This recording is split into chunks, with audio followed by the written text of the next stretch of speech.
أهلا بكم في تطبيق اللغة الكردية على الفيسبوك. هم بخير هاتنا أبليكاسيون زماني كردي سر فيسبوكي.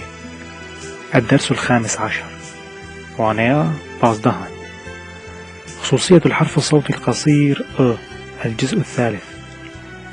وضع الأمير جلالة بدر خان 3 ملاحظات بخصوص الحرف الصوتي القصير وذكرنا الأولى والثانية سابقا، والملاحظة الثالثة هي إن العنصر الذي يضاف إلى الكلمة يتدخل بطريقة غير عرضية، لكن دائما مثل الحالة التي يقصد بنهاية الكلمة اللاحقة أو الحرف الثاني من الاسم أو الصفة المركبين.